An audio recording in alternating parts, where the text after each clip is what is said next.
Hello students.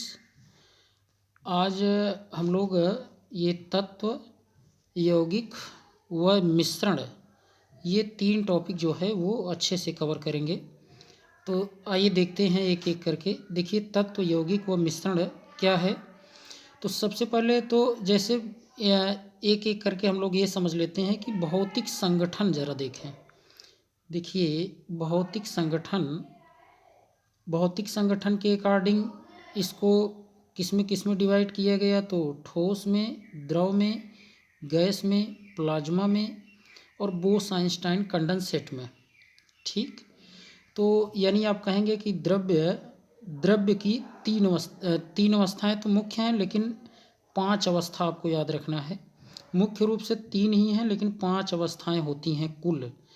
तो ठोस अवस्था, द्रव अवस्था, गैस अवस्था, प्लाज्मा अवस्था। पदार्थ की चौथी अवस्था क्या है? प्लाज्मा।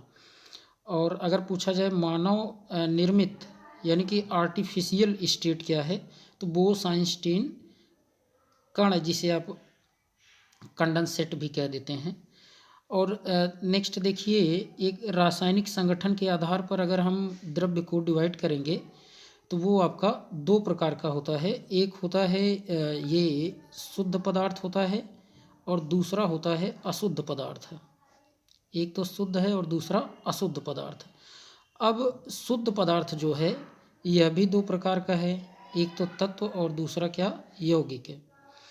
और अशुद्ध पदार्थ आप जान रहे हैं क्या है? तो अशुद्ध पदार्थ आप जानते हैं 2 प्रकार का होता है। एक तो आपका है, ये देखिए, अशुद्ध पदार्थ जो है ये 2 प्रकार का है। आपका एक समांगी हो जाएगा और दूसरा क्या है? विषमांगी। ठीक, एक एक करके देखते हैं हम लोग इनको। अब ये बातें आप जानते रहिए कि द्रव्य के अंतर्गत ही ये आपके तत्व, यौगिक और मिश्रण ये सब आएंगे। तो अगर भौतिक संगठन देखें द्रव्य का, तो यह 5 आप कहेंगे। एक ठोस, द्रव, गैस, प्लाज्मा और बोस आइंस्टीन कंडेंसेट या बोस आइंस्टाइन कंडेंसेट। ठीक, कण भी आप बोल सकते हैं। अब देखिए भौतिक संगठन एक एक करके समझते हैं। भौतिक संगठन देखिए, भौतिक संगठन में आपको मिल रहा होगा ठोस। ठोस किसे कहते हैं? तो सिंपल, आकार व आयतन निश्चित होता है ठोस का। ठोस जो है वो 2 प्रकार के होते हैं मुख्य रूप से। एक क्रिस्टलीय ठोस होता है और एक अक्रिस्टलीय ठोस है। जो क्रिस्टलीय ठोस होता है निश्चित इसकी ज्यामिति होती है। इसके अंतर्गत आपका क्रिस्टलीय में क्वार्ट्ज आ जाएगा, कांच आ जाएगा, कांच आ जाएगी, इसमें धातुएं आएंगी। अनिश्चित ज्यामिति जो होती है वो निश्चित ज्यामिति नहीं होती है। इसके अंतर्गत आपका रबर आ जाएगा, ठीक, प्लास्टिक आ जाएगा, कांच आ जाएगा। ठीक, अब आप कहेंगे कि यहाँ पर तो आप कांच को दोनों में रख दिए हैं। तो कांच के कई प्रकार होते हैं। एक देखते हैं, जैसे जो प्लास्टिक फाइबर होता है, जो जैसे आप देखते हैं इसमें बसों में जो उसके विंडोज के पास लगाया जाता है, तो अतिशीतित द्रव की तरह वो नीचे धीरे धीरे बहकर चला आता है। तो देखें कांच नीचे मोटा हो जाता है, ऊपर पतला। तो देखें कभी भी जब बसें जो हैं उसमें से देखें जब चलती हैं तो कांच जो है ढीला हो जाता है। तो वो कांच ये वो है जो अक्रिस्टली में आ जाएगा। और क्रिस्टली में वो कांच आ जाएगा जैसे जिसमें हम लोग अपना फेस देखते हैं, चेहरा देखते हैं, तो वो क्रिस्टलीय ठोस में आ जाएगा। ध्यान देना, कांच के कई प्रकार होते हैं। तो इस तरीके से आप जानते रहिए, यहाँ कंफ्यूज नहीं होना है। ठीक। और ठोस तो जानते हैं कि ठोस अवस्था क्या है, तो आप बताएंगे। ऐसी अवस्था, पदार्थ की ऐसी अवस्था जिसमें पदार्थ का आयतन, आकार व आकृति निश्चित होता है, तो उसे ठोस कहते हैं, यानी वही ठोस अवस्था कहलाती है। तो ठीक, ये सारी बातें आप जानते हैं 9th में ही। अब देखते हैं सेकंड, आप ज़रा देखें द्रव अवस्था। द्रव और द्रव्य में अंतर है। द्रव्य की अवस्था है द्रव। तो द्रव की बात आ जाए तो द्रव में आप कहेंगे कि आकार, आकृति इनका क्या है? आकार, आकृति अनिश्चित होती है, लेकिन आयतन क्या है? वो आयतन, ध्यान से देखें, आयतन जो है वो निश्चित होता है, जबकि आकार और आकृति अनिश्चित। तो याद रखना है। गैस क्या है? तो गैसें आपको पता है कि गैसों में इनका आकार व आयतन से दोनों ही अनिश्चित होता है ना। आकार व आयतन जो है वो दोनों ही क्या है, अनिश्चित होता है, मतलब निश्चित नहीं होता। तो देखिए संपीड्यता की अगर बात की जाए कि कौन ज़्यादा संपीड्य होगा, जैसे दबाने से कौन ज़्यादा दबेगा यानी प्रेस होगा, तो संपीड्यता के बारे में आप अच्छे से समझ रहे हैं। गैसें ज़्यादा दबती हैं, उसके बाद द्रव और फिर ठोस। और जो वास्तव में अगर देखें तो ये दोनों जो देख रहे हैं, द्रव और ठोस जो है ये तो उतना कंप्रेस ही नहीं होता, मतलब नगण्य आप कह सकते हैं। सर्वाधिक कौन इसमें कंप्रेस होगा तो आप बताएंगे गैस। ठीक। श्यानता देखें, श्यानता क्या है, श्यानता देखें इम्पोर्टेंट है। ये विस्कोसिटी, तो द्रव के प्रवाह का विरोध है, द्रव के प्रवाह मतलब बहने का जो विरोध है वही श्यानता कहलाता है। अब श्यानता गुणधर्म द्रव में ही पाया जाता है। अब जैसे इसका एग्जाम्पल आपको देखने को मिलेगा, शहद जो है, देखें शहद अगर आप चेक करिए यहाँ, शहद में शहद देखें गाढ़ा होता है और खाद्य तेल उससे थोड़ा सा कम गाढ़ा होता है। जल आप जान रहे हैं कि वो और कम होता है। पेट्रोलियम पदार्थ जो हैं जैसे पेट्रोल, डीजल, केरोसिन, वो और कम होता है। तो अभी आप ऐसा करें कि इन सब को एक ही जगह पर एक ही क्वांटिटी में गिराएं, ढाल हो, तो जो बहुत तेज़ी से बहेगा आप कहेंगे कि उसमें श्यानता कम है, और जो बहुत धीरे धीरे बह रहा है तो उसमें कहेंगे श्यानता अधिक है। इसलिए अब यहाँ जैसे आर्डर अगर निकालना हुआ तो आप बता देंगे कि जो शहद है उसमें उसकी श्यानता क्या होती है, सबसे ज़्यादा, सबसे धीरे वो बहेगा, प्रवाहित होगा। उसके बाद खाद्य तेल, फिर जल, फिर पेट्रोलियम पदार्थ जैसे पेट्रोल, डीजल, केरोसिन ईटीसी।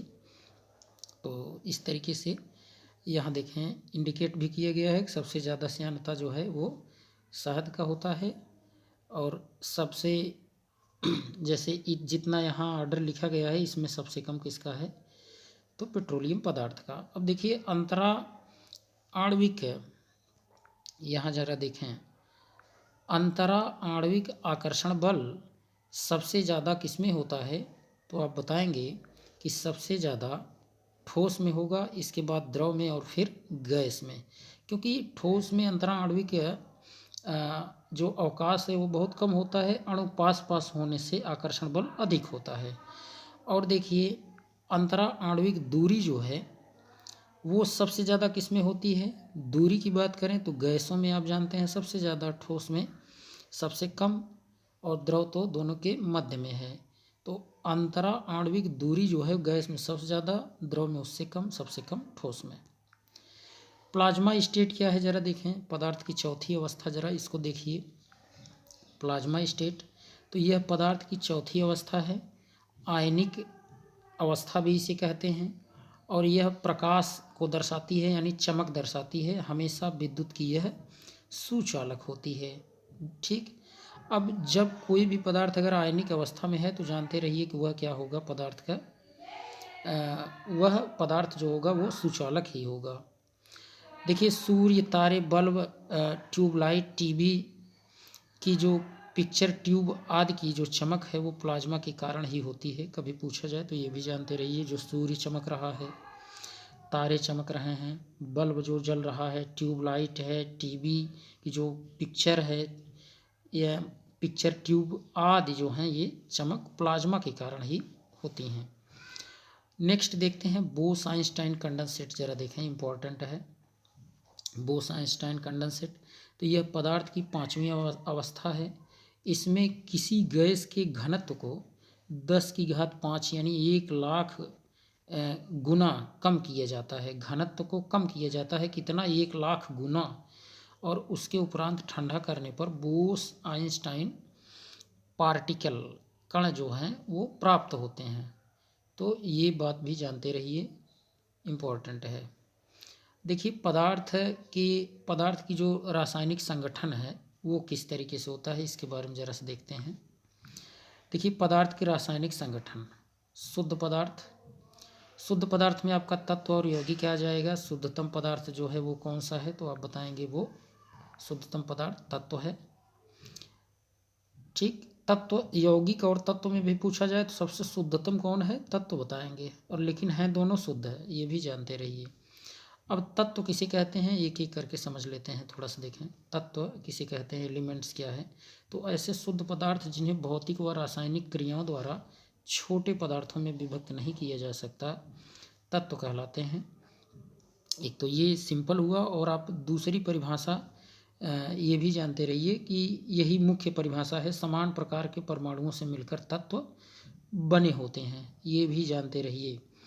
यानी यहाँ नीचे देखें, एक ही प्रकार के परमाणुओं से निर्मित स्पीशीज को तत्व कहते हैं, ये दूसरी परिभाषा, तो याद रखे रहिए, इम्पोर्टेंट है।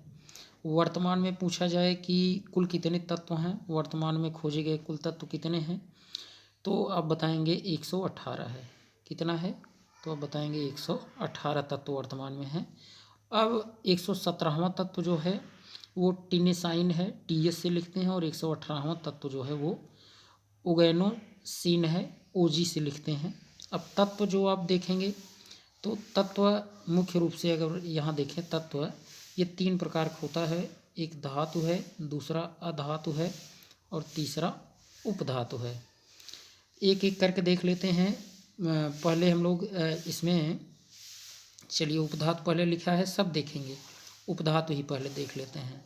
तो उपधातु किसे कहते हैं, देखिए उपधातु क्या है, मेटलॉइड क्या है, तो ऐसे तत्व जो धातु व अधातु दोनों के गुण रखते हैं या दोनों के मध्यवर्ती गुणधर्म वाले होते हैं, उपधातु कहलाते हैं। ठीक, ये बातें।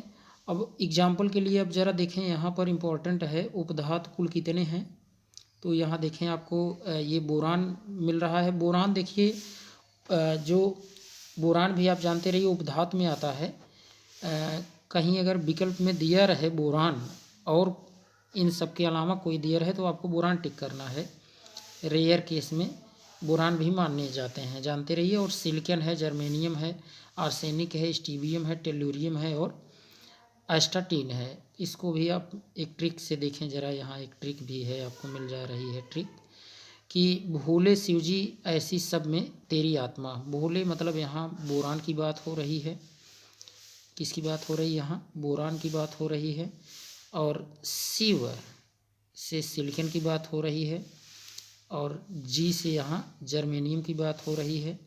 ऐसी मतलब यहाँ आर्सेनिक से, सब यसबी से, में यहाँ उसका कोई अर्थ नहीं, तेरी से यहाँ टेल्यूरियम, एटी यानी आत्मा जो एस्टाटीन, पोलोनियम भी है बट रेडियो एक्टिव है इसलिए इसे इंक्लूड नहीं करते हैं, जानते रहिए। और ऐसे यही केस यहाँ भी आपको मिल रहा है। बोरान में भी कहीं अगर विकल्प में दिए रहे और ये सब न दिए रहे, सिलिकॉन, जर्मेनियम, आर्सेनिक, स्टीबियम, टेल्यूरियम और एस्टाटाइन, तब ऐसे में वहाँ बोरान ही मारना है आपको, है ना। बहुविकल्पीय प्रश्न आता है तो विकल्प वहीं आपको टिक करना है। चलिए आगे देखते हैं। सिलिकॉन, ये देखिए उपधातुएँ जो हैं वो दी गई हैं। सिलिकॉन, जर्मेनियम उपधातु का उपयोग अर्धचालक सेमीकंडक्टर के रूप में किया जाता है, और बोरान के यौगिक अत्यधिक कठोर होते हैं, अतः इनका उपयोग बुलेट प्रूफ जैकेट और दंत रोगों में किया जाता है। बोरान कार्बाइड जो है, ये इसका फार्मूला देखें, B4C3 होता है, ये भी जानकारी आप रखे रहिए। और देखें यहाँ पर आपको देखने को मिलेगा कि सिलिकॉन कार्बाइड कठोर है ना। यह पदार्थ सेकंड नंबर पर है, कठोरता में सेकंड नंबर पर है सिलिकॉन कार्बाइड। पहले नंबर पर कौन है, तो पहले नंबर पर आप कहेंगे डायमंड, हीरा जिसे कहते हैं। ठीक, अब देखिए, तो इसी को आप कोरंडम कह देते हैं, सिलिकॉन कार्बाइड को क्या कह देते हैं, कोरंडम। और कठोरतम पदार्थ जो है वो कौन है, हीरा है, जानते रहिए।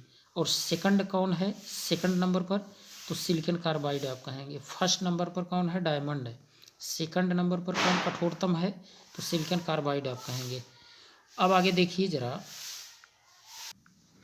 तो देखें यहाँ पर आपको ये धातुएं जरा देखिए, धातुओं के कुछ लक्षण गुण आप समझ लीजिए। पहले तो परिभाषा समझ लीजिए।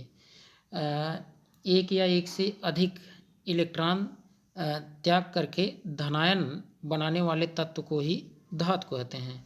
यानी ऐसे तत्व जो एक या एक से अधिक इलेक्ट्रॉन त्याग करके धनायन बनाते हैं वे धातु कहलाते हैं।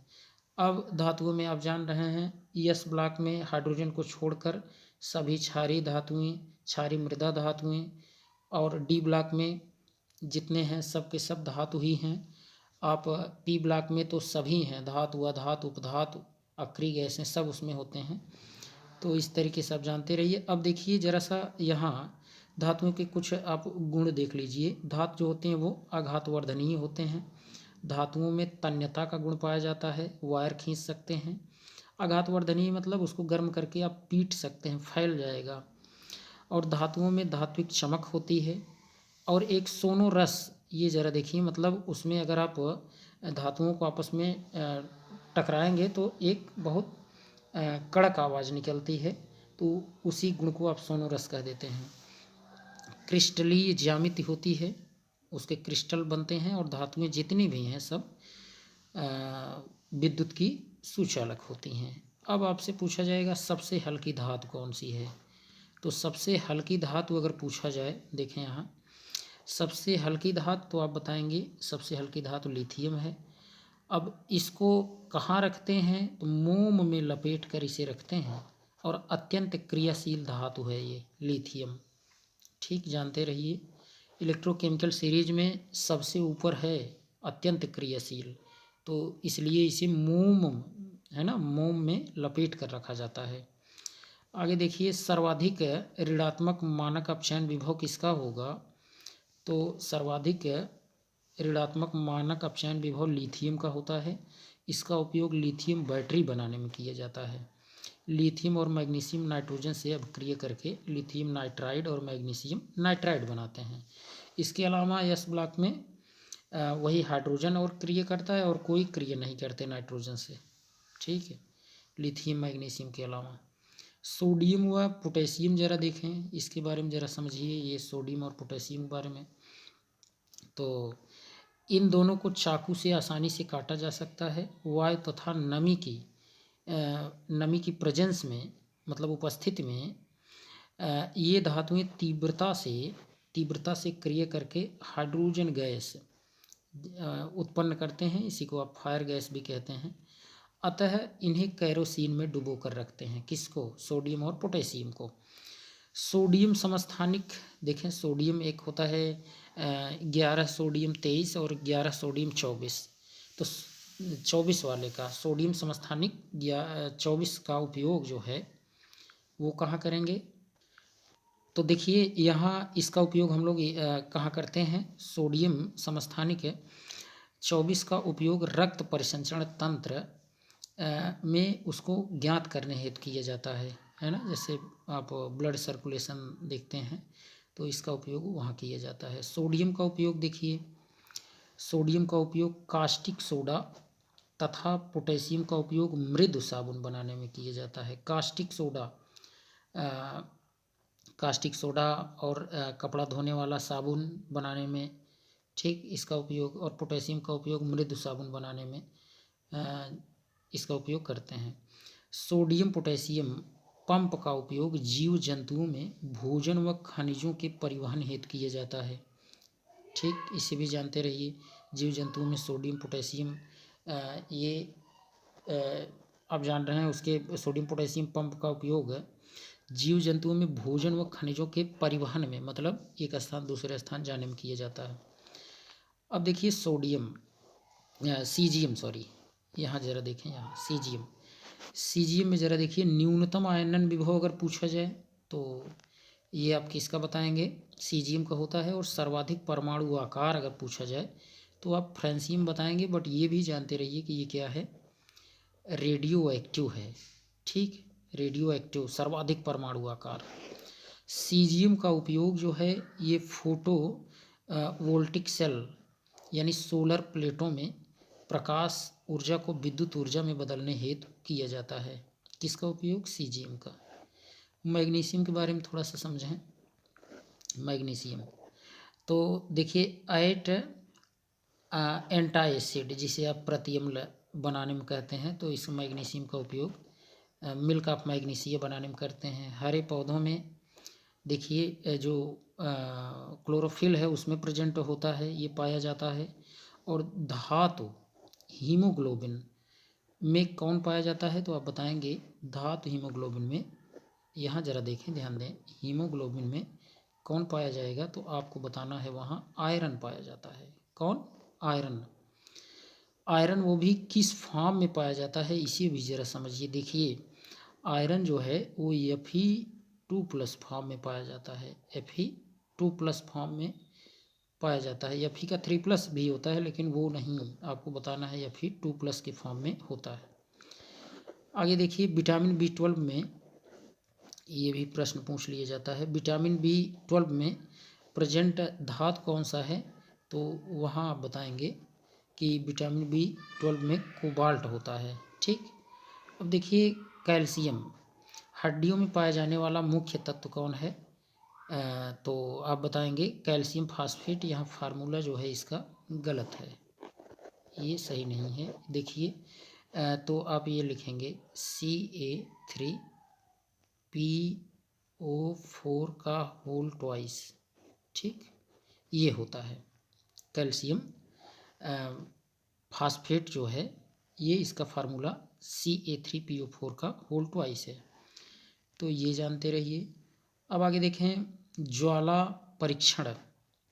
कभी कभी आप देखते हैं पटाखे होते हैं तो उसमें रंग आता है, कभी आप देखते हैं जैसे हरा रंग आ जाए और रेड आ जाता है, इस तरीके से। तो ये भी जानकारी आवश्यक है। तो देखें ज्वाला परीक्षण में बेरियम, स्ट्रांसियम, कैल्शियम अभिलाक्षणिक ज्वाला परीक्षण देते हैं। ज्वाला रंग के कारण ही इनका उपयोग आतिशबाजी में किया जाता है।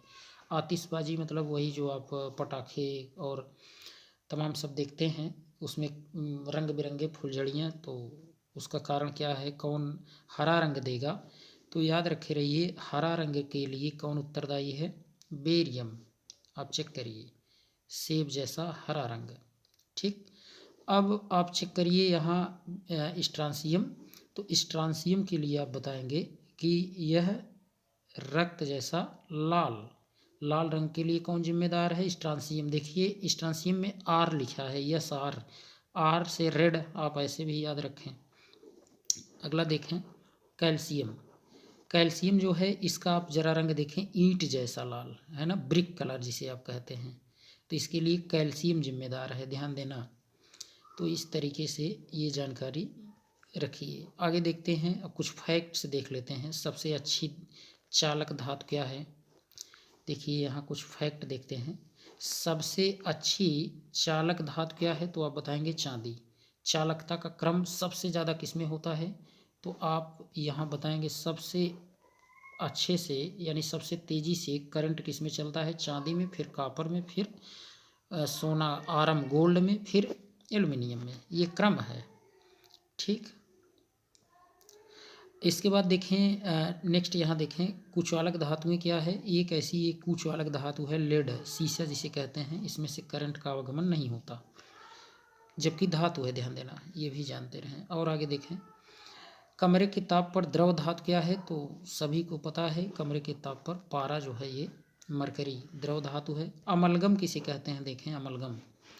अमलगम से कभी कभी क्वेश्चन अगर पूछ लेता है, अमलगम देखिए, तो अमलगम किसे कहेंगे, तो धातु और मरकरी का मिश्रण जो है, यही द्रव में गाढ़ा द्रव बना लेता है, तो इसी को अमलगम कहेंगे। इतना याद रखना है कि अगर अमलगम होगा तो वहाँ पर ये पारा जरूर होगा। सोडियम मिला देंगे, सोडियम अमलगम कहेंगे, पोटेशियम मिलाएंगे, पोटेशियम अमलगम कहेंगे। ठीक। आगे देखिए आयरन मरकरी के साथ अमलगम नहीं बनाता है, इसको याद रखे रहना है कि आयरन जो होता है, आयरन यह मरकरी के साथ अमलगम नहीं बनाता। देखिए 303 केल्विन ताप पर अर्थात हथेली में रखने पर गैलियम तथा सीजियम पिघल जाते हैं, अर्थात द्रव में चेंज हो जाते हैं। तो इसलिए कहा जाता है कि गर्मियों में जो है वो द्रवित धातु कौन कौन है, तो आपको बताएंगे एक तो मरकरी है ही, सीजियम और गैलियम भी उसमें चेंज हो जाता है। तो यहाँ थोड़ा सा ये करेक्शन कर लेंगे कि गैलियम का ये जो सिंबल है वो जी कैपिटल में रहता है, ए स्मॉल में, ठीक, जी ए। सीजियम में यहाँ भी सी कैपिटल में कर लेंगे और एस स्मॉल में, ठीक। तो ये सीजियम और गैलियम भी गर्मियों में क्या है, द्रव में चेंज हो जाते हैं। अब देखिए साधारण तापमापी जो है थर्मामीटर, जरा देखें थर्मामीटर जो है यहाँ साधारण, जैसे अगर ताप मापना है तो उसमें मरकरी का यूज किया जाता है, ठीक। अगर निम्न ताप थर्मामीटर बनाना है तो उसमें अल्कोहल का उपयोग करते हैं। उच्च ताप अगर मापना है तो उसमें गैलियम का यूज करते हैं। इम्पोर्टेंट है, देखिए ज़रा यहाँ समझें, थर्मामीटर में साधारण ताप अगर मापना है तब तो उसमें किसका यूज करते हैं, ध्यान दीजिए वहाँ मरकरी का। और अगर निम्न ताप थर्मामीटर बनाना है तब उसमें ध्यान दीजिए एल्कोहल का यूज करते हैं उस थर्मामीटर को बनाने में। और अगर उच्च तापमापी बनाना है तब वहाँ पर यूज किसका करते हैं, गैलियम का यूज करते हैं, ठीक। ये बातें याद रखिए। आगे देखते हैं मानव निर्मित प्रथम तत्व अगर कभी पूछा जाए, ध्यान दीजिए यहाँ मानव निर्मित प्रथम तत्व अगर कभी पूछा जाए तो आप क्या बताएंगे, टेक्नीशियम है। और नाभिकीय भट्ठी तथा परमाणु संयंत्रों में ईंधन के रूप में प्रयुक्त तत्व कौन है, यूरेनियम।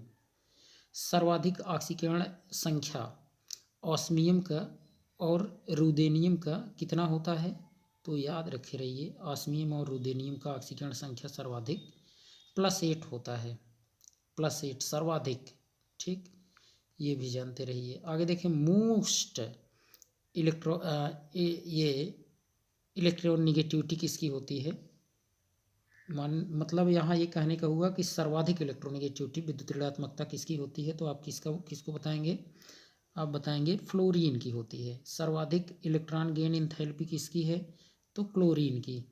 वायुमंडल में सर्वाधिक मात्रा में पाया जाने वाला तत्व, वायुमंडल में 78% नाइट्रोजन। और पृथ्वी में कभी पूछा जाए ना तब वहाँ ऑक्सीजन आप बताएंगे, भूपर्पट्टी में ऑक्सीजन सर्वाधिक मात्रा में। अर्थ क्रस्ट पर सर्वाधिक मात्रा में पाया जाने वाला तत्व ऑक्सीजन है, ठीक।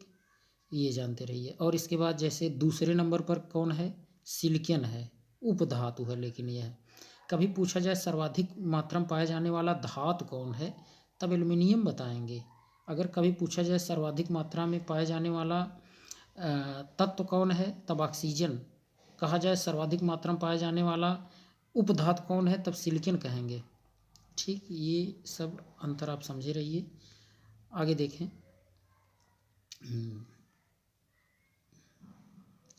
अब देखिए जैसे यहाँ पर कुछ पॉइंट आपको नॉन मेटल से देखें, नॉन मेटल से ज़रा समझिए। नॉन मेटल अधातु, तो ये नॉन मेटल जो होते हैं भंगुर अचालक, इसमें चमक नहीं होती। अधातु में ठोस द्रव गैस तीनों अवस्थाओं में पाए जाते हैं।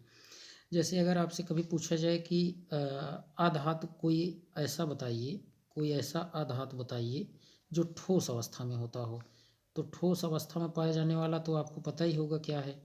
ठोस अवस्था में पाया जाने वाला जैसे सल्फर है, फास्फोरस है, ठीक है, ये सब क्या है, ठोस हैं।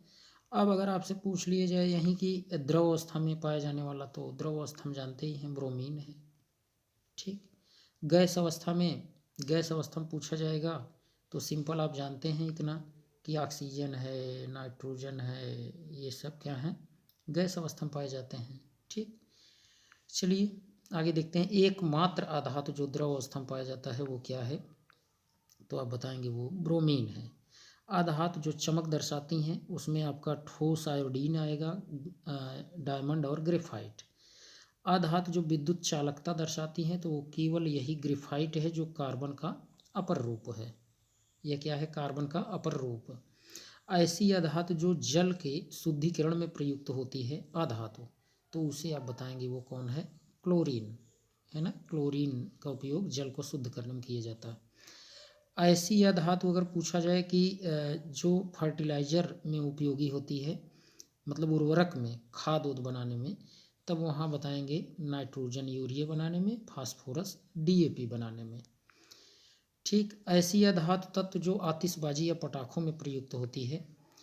देखें यहाँ, ऐसी अधातु तत्व जो आतिशबाजी या पटाखों में प्रयुक्त होता है तो सल्फर बताएंगे। ऐसा अधातु तत्व जो श्वसन में उपयोग किया जाता है ऑक्सीजन है। गोताखोर जो है वो ऑक्सीजन और हीलियम दोनों के घुलित अवस्था में इसको ले जाते हैं, जैसे जल के अंदर श्वसन करने के लिए, तो उसमें हीलियम मिलाते हैं। ऐसा धातु जो एंटीसेप्टिक में उपयोग किया जाता है तो वो कौन है? आयोडीन। याद रखे रहें। ठोस आयोडीन सब्लिमेशन दर्शाता है, मतलब ठोस बिना द्रव बदले सीधे गैस में बदल जाता है। ये कौन है? तो वो केवल ठोस आयोडीन है। और देखिए आयोडीन की कमी से क्या होता है, तो ये भी याद रखना है कि आयोडीन की कमी से घेंघा रोग, ग्वाइटर रोग हो जाता है। ठीक, हाइड्रोजन के बारे में ज़रा समझते हैं थोड़ा सा। देखिए हाइड्रोजन से संबंधित कुछ आप समझें बातें। ब्रह्मांड में सर्वाधिक मात्रा में पाए जाने वाला जो अधातु है वो कौन है? तो आप बताएंगे हाइड्रोजन है। हीलियम से संबंधित ज़रा बातें समझें।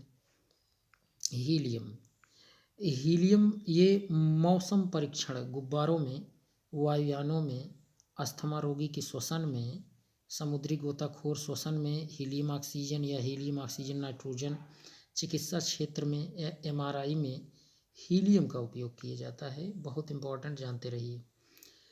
आगे देखें, नियान से संबंधित कुछ बातें आप समझते हैं। यहाँ देखें नियान। अब नियान में देखिए जो रंगीन बोर्ड्स ग्रीन हाउस में प्रयुक्त बल्ब जो है ये नियान ही है, इसी का यूज किया जाता है। ग्रीन हाउस में प्रयुक्त बल्ब जो है वो नियान उसमें भरा रहता है, नियान गैस।